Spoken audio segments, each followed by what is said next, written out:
Le petit bonhomme là qu'on voit sur ce visuel, on peut imaginer que c'est Pierre. C'est un grand homme, mais comme tout grand homme, il a eu ses passages à vide. Je pense que Pierre va vivre à ce moment-là peut-être le moment le plus difficile ou l'un des moments les plus difficiles de sa vie. Tout commence par deux choses. La première, c'est que cela fait suite au fait qu'à 3 reprises, il va renier connaître Jésus. Et la deuxième raison, c'est parce que le diable l'a décidé aussi ainsi.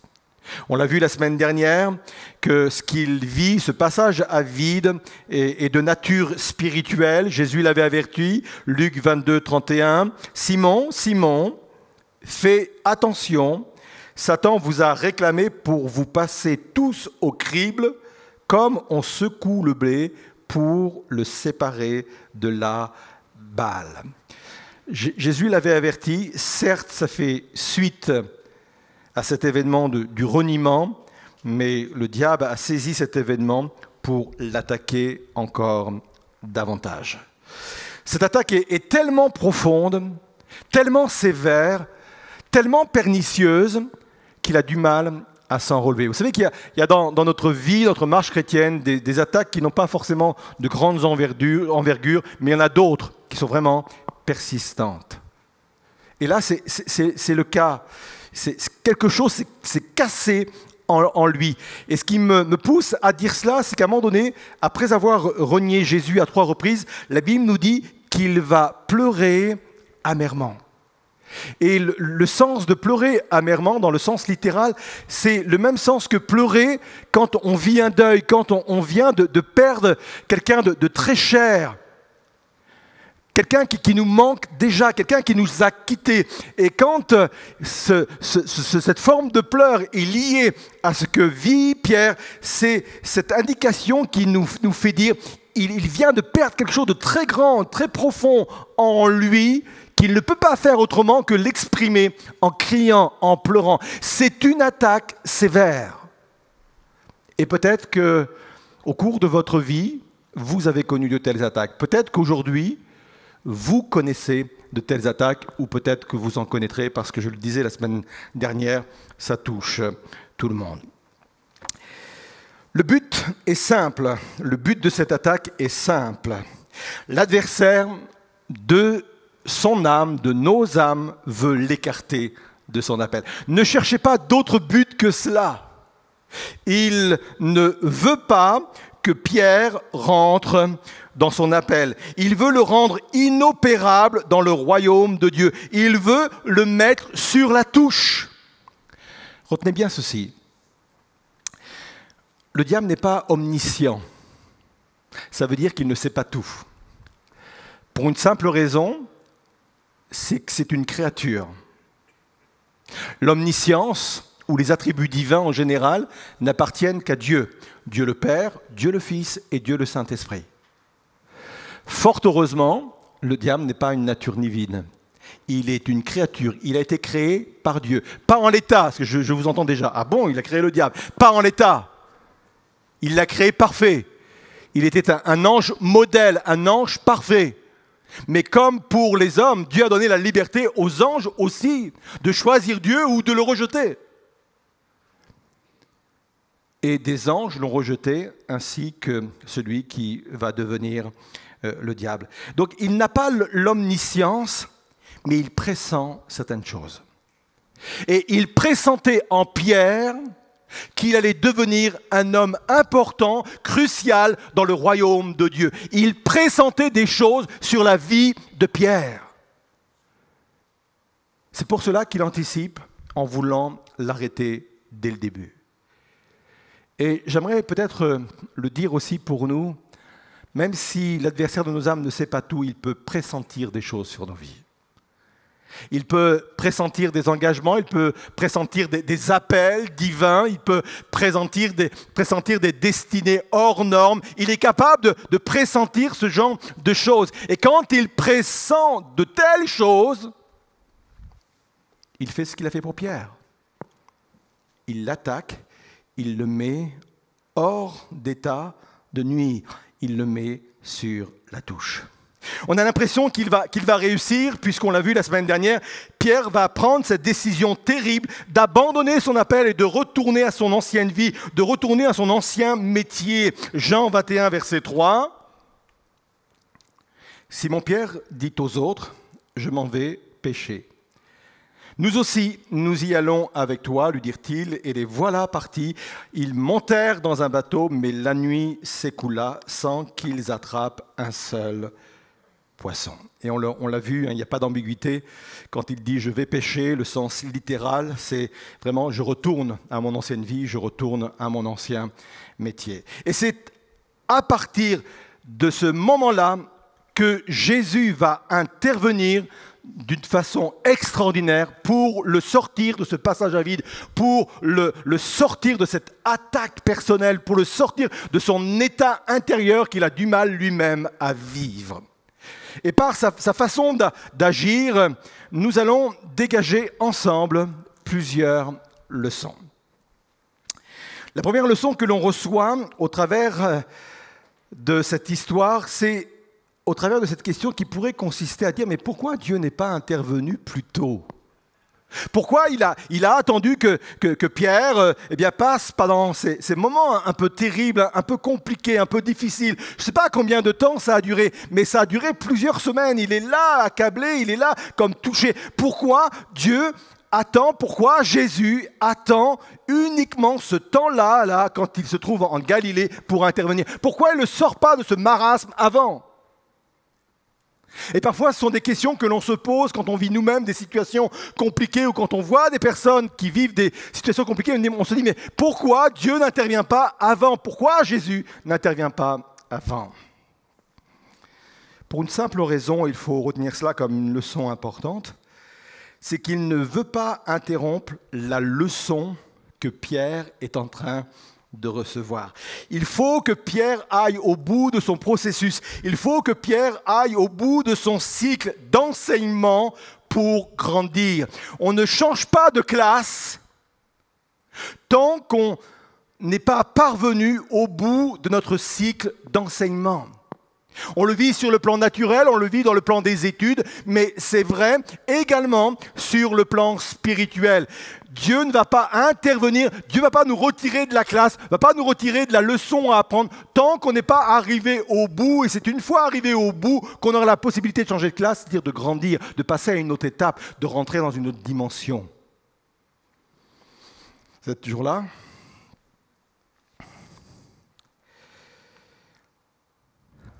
Pierre, et je m'y retrouve en cela, Pierre est ce type de personne qui n'apprend que par les circonstances défavorables.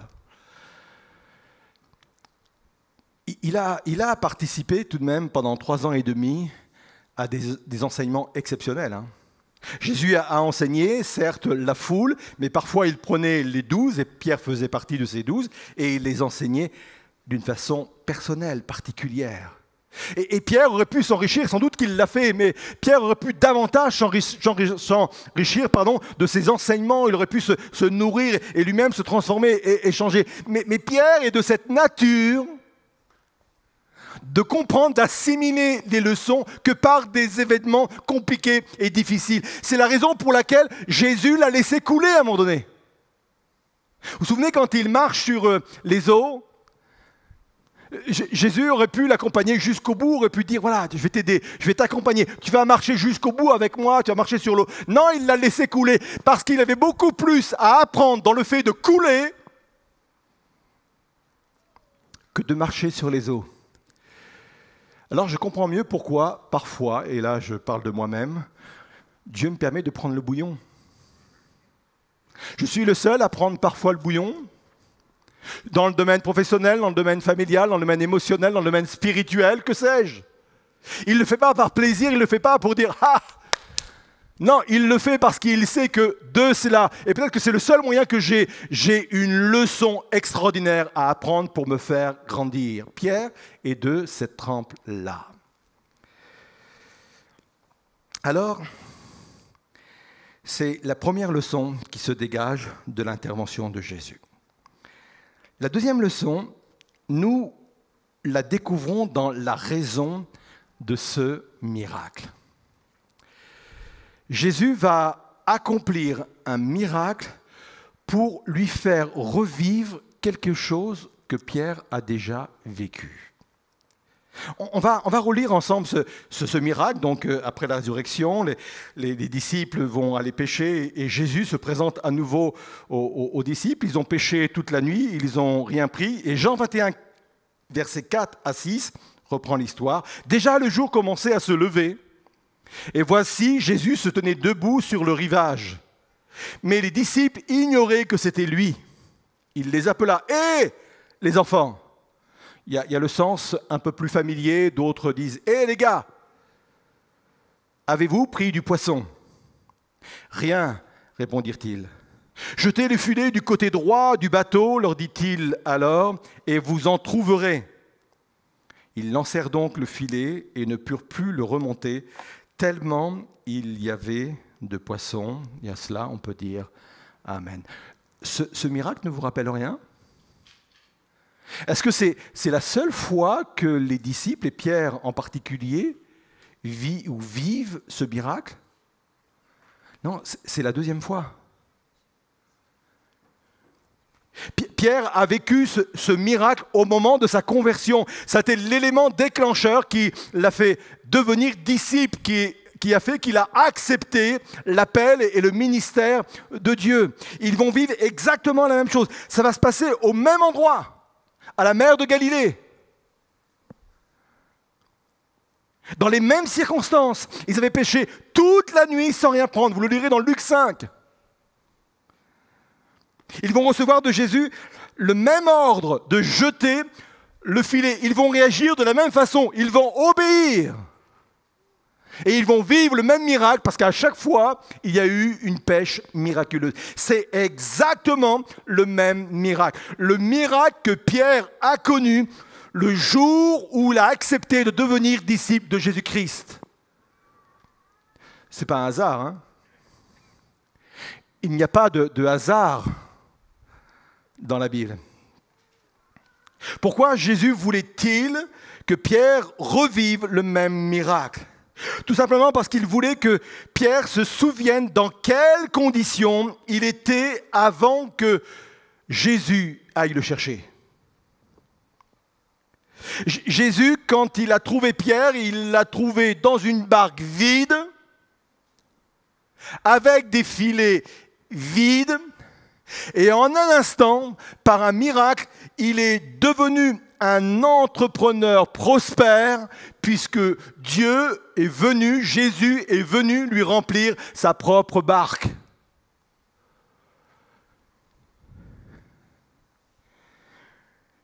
Et Jésus voulait vraiment qu'il se souvienne ce qu'il était avant de répondre à l'appel de disciple. Et si Jésus veut qu'il se souvienne, c'est parce qu'il l'a oublié. Et c'est parce qu'il l'a oublié qu'il est dans cet état. Comprenez bien cela. C'est un point important. Jésus lui permet de se souvenir de ce qu'il était avant son appel parce qu'il l'a oublié. Et c'est parce qu'il l'a oublié qu'il vit ce passage à vide, qu'il vit cette attaque dont il a du mal à se relever. C'est tellement important que Jésus va insister. Vous savez, parfois, on souligne d'un stabilo ou deux traits rouges comme cela. Moi, ça m'est arrivé dans certaines copies quand j'étais à l'école. Moi, je suis traumatisé par le rouge. Je ne sais pas vous, mais moi, je suis traumatisé par le rouge. Je vois encore certaines de mes copies avec des soulignés en rouge et des fois deux traits rouges. Déjà un trait rouge, ça me traumatisait. Deux traits rouges. Je ne vous explique pas. Et là, non seulement par le miracle, Jésus lui dit « Souviens-toi d'où je t'ai retiré ». Mais il va rajouter un autre trait rouge parce qu'après le miracle, une fois qu'ils sont à terre, Jésus va le prendre à part. Et vous savez, cette fameuse conversation où il va lui poser à 3 reprises « M'aimes-tu » On connaît ce passage-là. Et la façon dont il l'interpelle, la façon dont il s'adresse à lui. Jean 21, 15. Après le repas, Jésus s'adressa à Simon-Pierre. Simon, fils de Jean. D'autres versions disent fils de Jonas. M'aimes-tu plus que ne le font ceux-ci? Et la façon dont il l'appelle, la façon dont il l'interpelle est très importante. Il y a une grande leçon à retirer de cela. Il aurait pu l'appeler Pierre. Hé Pierre! Après tout, c'était son nouveau nom, le nom qu'il avait reçu après sa conversion. Il aurait pu même l'appeler Simon-Pierre. À d'autres reprises, il l'appelle Simon-Pierre. Ou il aurait pu l'appeler tout bonnement Simon, qui était son ancien prénom. Non. Il l'appelle Simon, fils de Jean. Voici quelles sont tes origines. Fils de Jean. Voilà d'où tu viens. Voilà quelles sont tes racines. Rappelle-toi, parce que c'était là le but, rappelle-toi de ton état d'homme naturel, enclin aux faiblesses et aux péchés. C'est tout ce qu'il y a comme enseignement dans cette façon d'être interpellé et cette façon de le ramener au premier miracle. Il a oublié ses origines, il a oublié qu'il était un homme naturel, enclin à la faiblesse. Enclin au péché. Et à chaque fois que l'on oublie cela dans notre propre vie, dans nos vies spirituelles, nous sommes en danger. Il n'est pas du tout question de se rappeler de ses anciens péchés. Dieu ne s'en souvient même plus. Alors nous, ça serait une offense de les rappeler, puisque Dieu ne s'en souvient plus. Mais il est question de ne pas oublier d'où l'on vient, à savoir, nous sommes des fils de Jean, des fils de Jonas. Je ne connais pas le nom de vos parents, mais peu importe. Nous sommes issus d'hommes naturels, de femmes naturelles, sujets à toute faiblesse. Nous sommes purement humains. Voilà notre origine.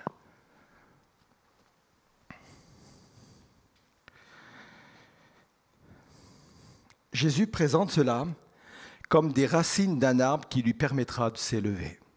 Si j'oublie cela, je coupe mes racines, et si je coupe mes racines, je ne pourrai pas progresser. C'est tellement important, je ne voudrais pas paraître insister lourdement, mais c'est tellement important de se souvenir de cela, parce que c'est ce qui me permettra d'avoir des racines pour progresser. Parce que quand je prends conscience de cela, ça m'amène à deux choses. 1, l'humilité. 2, la dépendance de Dieu.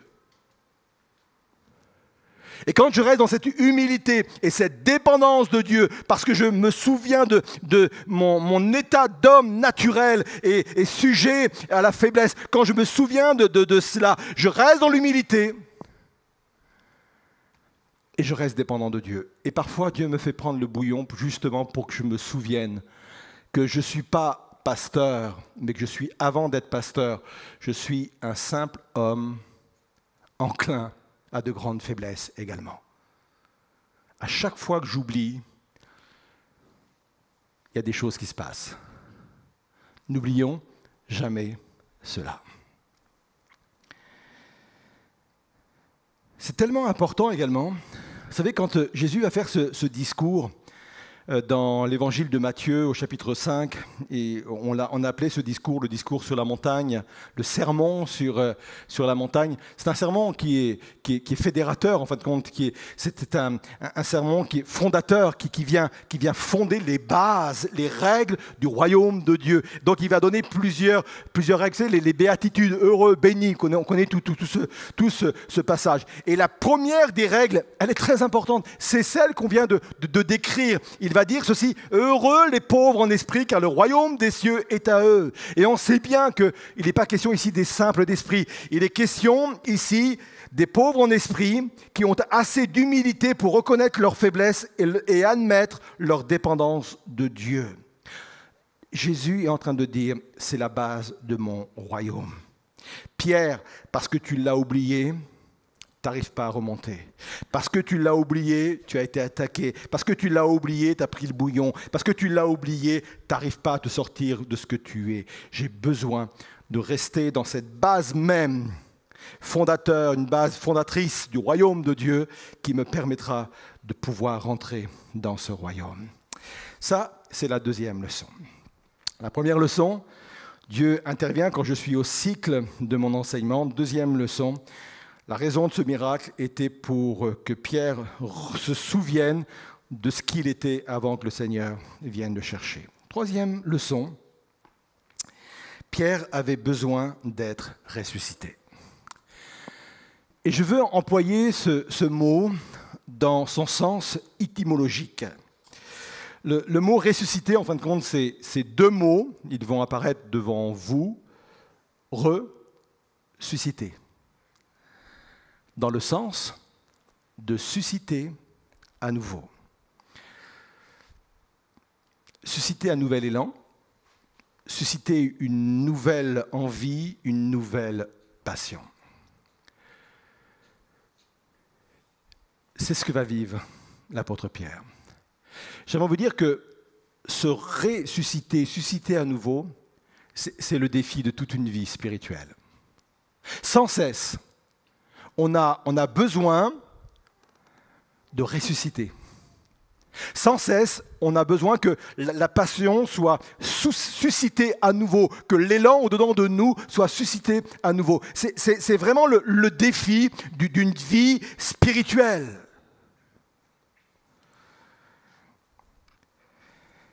Malgré les années, malgré les attaques, malgré les défaillances, il faut garder, il faut rester éclairé, il faut rester éveillé, il faut rester pétillant. C'est tellement important. Il y a un passage qui concerne David qui nous en dit aussi un peu plus sur ce que je viens de partager. Dans le psaume 51, verset 14, vous savez, ce contexte, il est important, c'est quand David va commettre l'adultère.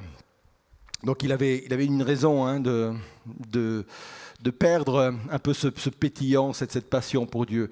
Et quand il revient à Dieu, il fait cette prière, et je ne vais pas jouer sur les mots, mais je voudrais que vous puissiez voir une évidence dans ce qu'il dit. Il dit « Rends-moi la joie de ton salut ».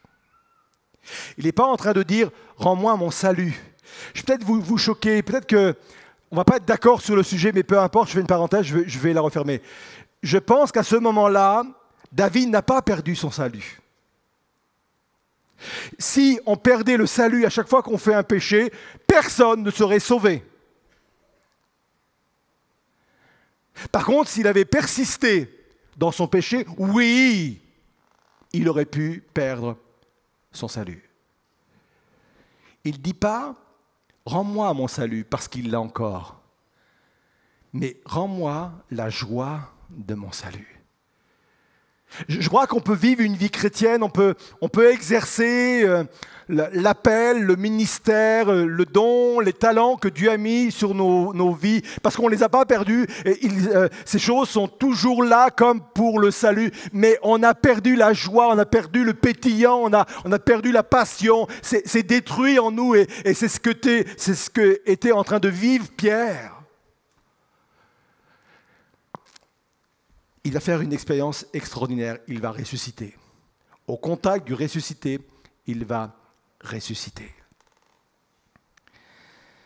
Et pour vivre cette résurrection, il va vivre le miracle. Il va vivre le miracle. Moi, je ne sais pas de quelle façon Dieu va vous rendre ce pétillant, va vous rendre cette passion, cette joie.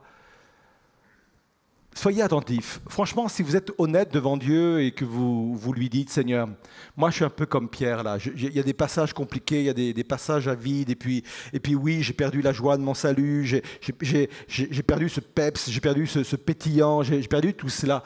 Si vous êtes sincère dans votre confession, Dieu va vous retrouver au même endroit qu'il a trouvé Pierre à Galilée. Il a vécu son miracle. Lui, ça a été la multiplication, la pêche miraculeuse.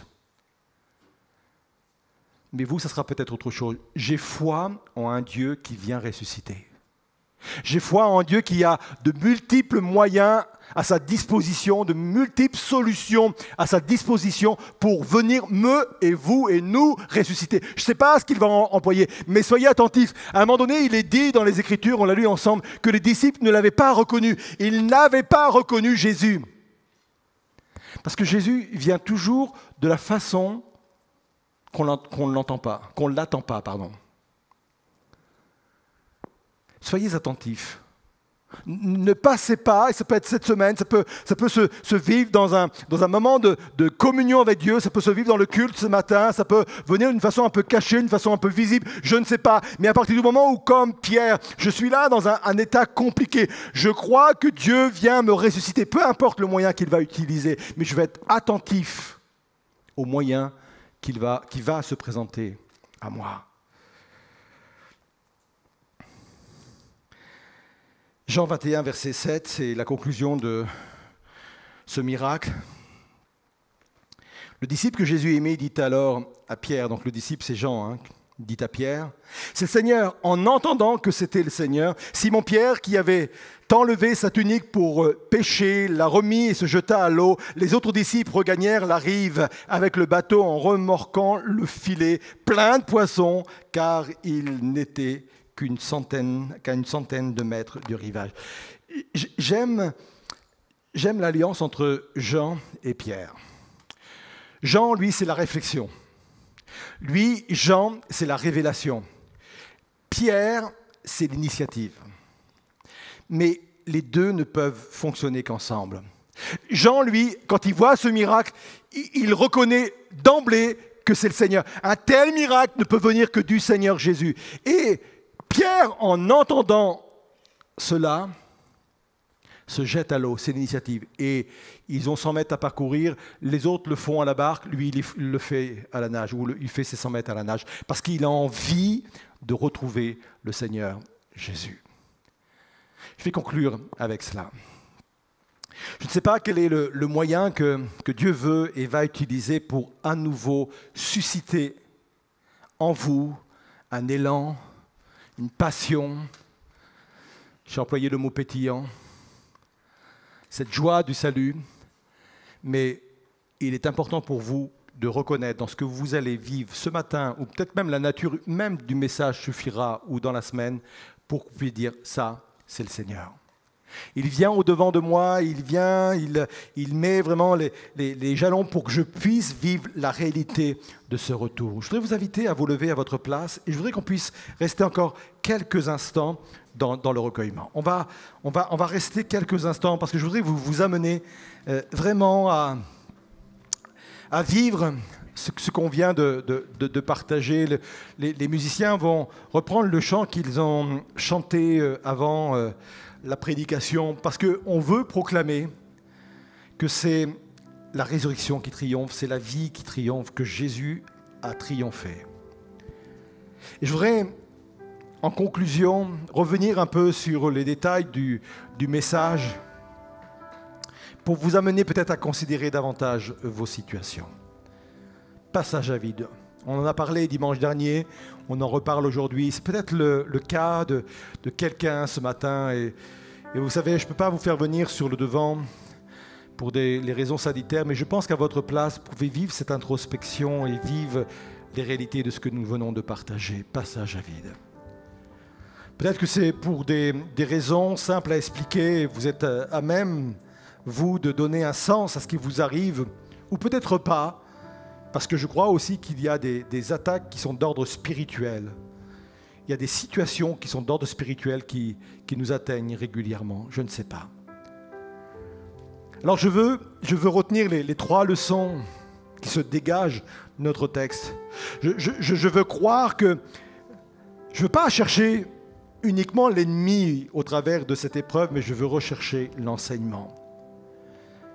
Et que Jésus me laissera aller au bout de mon cycle d'enseignement pour que je puisse passer à la classe supérieure, à l'étape spirituelle supérieure, à la dimension spirituelle supérieure. Et je prie pour que ce matin, Dieu passe dans les rangs et passe dans nos vies pour vous révéler quelle est la nature vraiment de cet enseignement. La leçon à retenir, la leçon à retenir. Peut-être que Dieu vous a déjà parlé à plusieurs reprises de différentes manières et c'est pas rentrer un peu peut-être comme Pierre qui était assis au pied de Jésus et qui a entendu de multiples enseignements et qu'il n'a pas pu les retenir. Dieu vous met à l'œuvre cet enseignement pour que vous puissiez la retenir.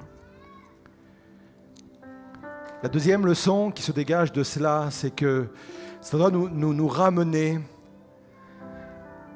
à cette humilité de cet être naturel que je suis, fragile et sujet aux faiblesses. J'ai besoin de m'en souvenir, c'est le pilier même du royaume de Dieu, ce sont les racines du royaume de Dieu. Heureux les pauvres en esprit, heureux ceux qui sont, bénédictions sont à ceux qui sont capables de reconnaître leur état de fragilité pour l'accepter avec humilité et surtout apprendre à dépendre de plus en plus de Dieu. Plus je vais dépendre de Dieu, plus le royaume de Dieu va s'exercer. Plus je vais dépendre de Dieu, plus je vais rentrer dans mon ministère, je vais rentrer dans mon appel, je vais rentrer dans les promesses qui sont devant moi, plus je vais dépendre de Dieu. Oui, c'est la leçon que je veux recevoir. Mais pour que tout recommence comme avant, pour que je vive ce nouveau départ, j'ai besoin de ressusciter. J'ai besoin que Dieu suscite à nouveau en moi cette joie de mon salut. Peut-être la joie de mes premières heures, de mes premières années avec Jésus, qui ont pu s'arrêter ou s'estomper pour différentes raisons, des choses que j'ai laissées entrer dans ma vie, des épreuves qui sont venues m'assaillir ou que sais-je. Je veux tout à nouveau vivre cette résurrection, que Dieu suscite à nouveau une passion en moi. Et ce matin, rien de tel que de le dire tout simplement au Seigneur. Oui, viens susciter à nouveau en moi cet élan, cette passion, ce pétillant, cette joie, Seigneur. Rien que le fait de le confesser permet à Jésus d'accomplir son œuvre. Souviens-toi d'où tu viens. Pierre, souviens-toi d'où tu viens. Simon, fils de Jonas, fils de Jean, souviens-toi. Je veux me souvenir de cela, Seigneur Jésus. Et je veux vivre maintenant mon miracle. Je veux venir mon miracle.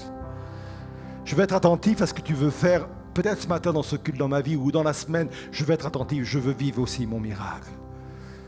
Alors on va laisser le groupe de louanges chanter ce chant. On s'identifie aux paroles, on s'identifie à ce qui est partagé et je reviendrai prier pour vous après ce chant.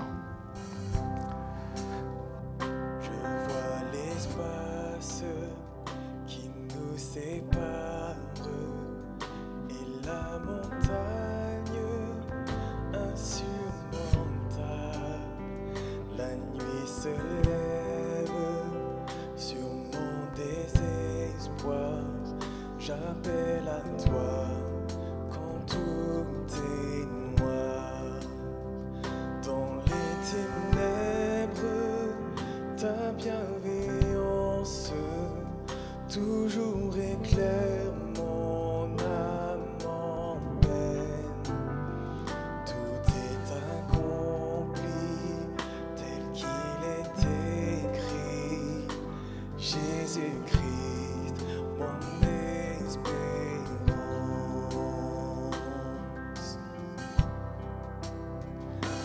Inconcevable miséricorde, grâce insondable à l'infini, le Dieu de tout temps, l'essence à gloire, porte à ma honte et mon péché. La croix proclame, je suis pardonné.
déclare ensemble. Puis vient le matin, hey, de la promesse, où son corps meurtri a repris vie. Dans le silence, sa voix retentit. La mort sur moi n'a pas de pouvoir. On déclare Jésus-Christ, à toi la victoire. Oh, alléluia,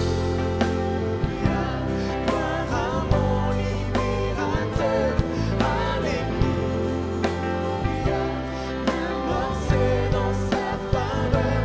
Les chaînes ont été brisées. En son nom je suis sauvé. Jésus-Christ, mon espérance.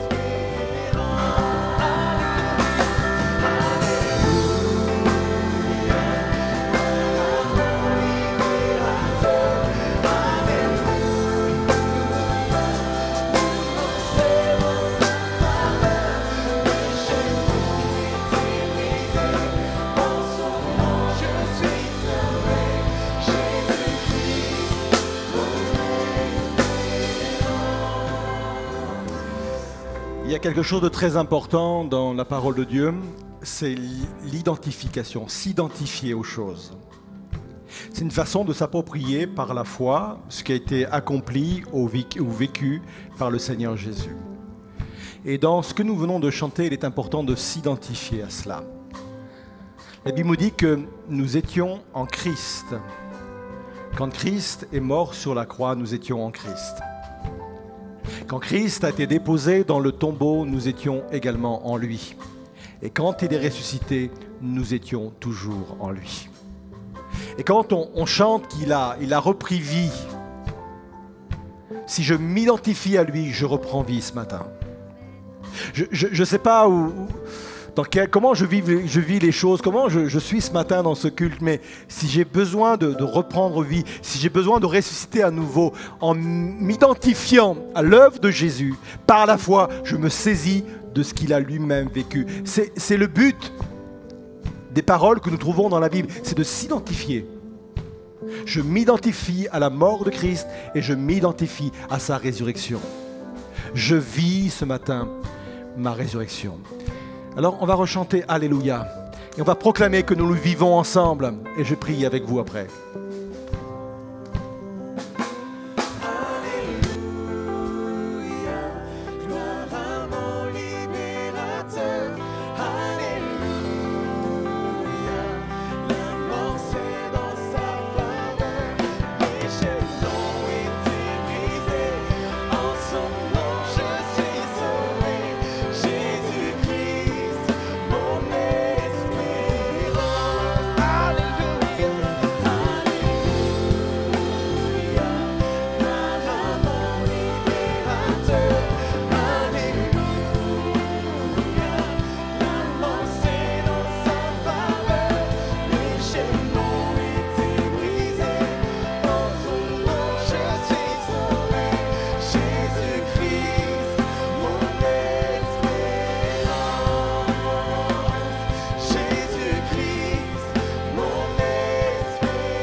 Amen. Amen. Amen. Seigneur, je veux bénir cet auditoire, je veux bénir les internautes également qui sont au contact de ce message, soit en direct ou en replay dans les heures qui vont suivre. Je veux prier pour que chacun dans ce lieu, Seigneur, et ceux qui nous regardent vivent à nouveau leur propre résurrection, Seigneur. Je saisis avec force cette parole qui dit que j'étais en Christ. Quand tu es mort, j'étais en toi. Quand tu as été déposé dans le tombeau, j'étais en toi. Et quand tu es ressuscité, plus que jamais, je faisais partie de toi et je faisais partie de ta résurrection, Seigneur. Et je vis ce matin, au travers de cela, je vis ma propre résurrection, Seigneur. Tu viens susciter à nouveau un désir perdus. Tu viens susciter à nouveau des rêves perdus, des promesses perdues, des appels perdus, Seigneur. Je brise dans le nom de Jésus ce passage à vide et je déclare que ce passage à vide va devenir pour moi une vraie bénédiction, une vraie leçon de vie qui va m'aider à grandir et à progresser, qui va m'aider à devenir ce à quoi tu m'appelles, à entrer pleinement dans ma destinée. Seigneur, tu permets qu'il en soit ainsi maintenant, dans le nom précieux et glorieux de notre Seigneur Jésus-Christ. Amen. On peut reprendre une dernière fois, alléluia.